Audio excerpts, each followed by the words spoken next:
नमस्कार बंधुरा chef Shravani daily vlog চ্যানেলের পক্ষ থেকে সবাইকে স্বাগত জানিয়ে আজ আবার একটা রেসিপি আপনাদের সাথে শেয়ার করতে চলেছি। আপনারা পুরো ভিডিওটা প্রথম থেকে শেষ পর্যন্ত দেখতে থাকুন। ভিডিওটি ভালো লাগলে একটা লাইক দিয়ে পাশে থাকুন ও বন্ধুদের সাথে শেয়ার করে দিন। আজকে রান্না করব ইঁচড়। তো দেখুন প্রথমে আমি ইঁচড়টা কেটে নিয়েছি, দেখুন ছোট ছোট করে। তার সাথে আমি আলুও কেটে নিয়েছি।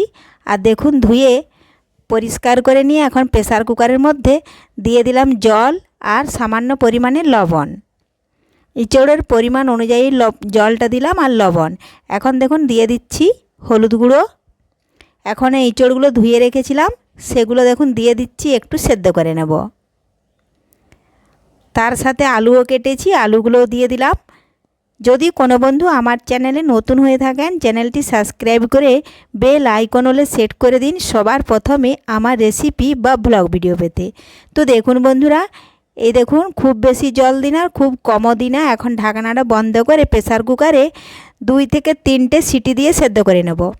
তো দেখুন বন্ধুরা সিটি দিয়ে সেদ্ধ করে নিয়েছে, দেখুন ভালোভাবে সেদ্ধ হয়ে গেছে। আর একেবারে গলিয়ে নিলেও কিন্তু ভালো রান্না হবে না।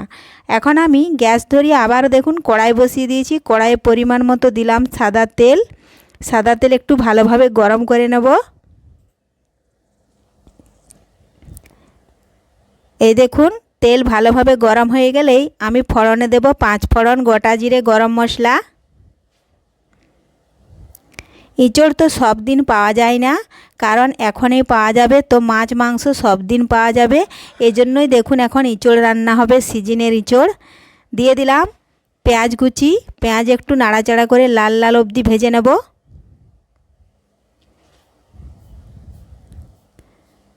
খুবই সহজ একটা রেসিপি, একবার দেখলে আপনারাও বাড়িতে যে কেউ বানিয়ে নিতে পারবেন এই ইঁচড়ের রেসিপি। এ দেখুন পেঁয়াজটা এভাবে একটু লাল লাল নাড়াচাড়া করে ভাজতে হবে।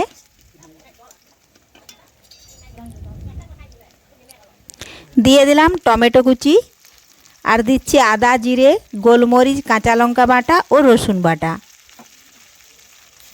একটু সামান্য বাটিটা ধুয়ে জল দিলাম, দিলাম একটা তেজপাতা। এখন ভালোভাবে মশলাটা পেঁয়াজের সাথে মিশিয়ে একটু নাড়াচাড়া করে নিলাম। এখন দিচ্ছি পরিমাণ মতো হলুদ গুঁড়ো, এটাও ভালোভাবে মিশিয়ে নিচ্ছি।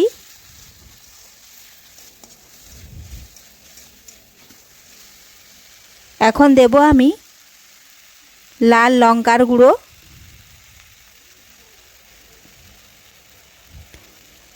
আমি এখানে কাঁচা লঙ্কা বেটে দিয়েছি, এজন্য দেখুন একটু কালারের জন্য কাশ্মীরি লঙ্কার গুঁড়ো দিলাম। সামান্য পরিমাণে একটু জল দিলাম, কারণ মশলাটা শুকিয়ে গেছিলো। এখন বেশ কিছুক্ষণ একটু মশলাটা কষিয়ে নেব। দিলাম স্বাদ মতো লবণ। দিয়ে দিলাম সেদ্ধ করে রাখা আলু ও ইঁচড়। এখন একসাথে ভালোভাবে বেশ কিছুক্ষণ আমি রান্না করে নেব।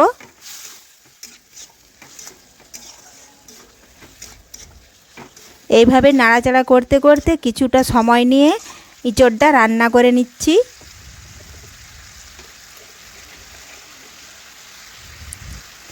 একটু ওপর থেকে দিলাম সামান্য চিনি, এটা অপশনাল, এটা আপনারা দিতেও পারেন নাও পারেন। তো দেখুন বন্ধুরা ভালোভাবে কষিয়ে নিয়েছি মশলার সাথে। এখন আমি পরিমাণ মতো একটু জল দেব।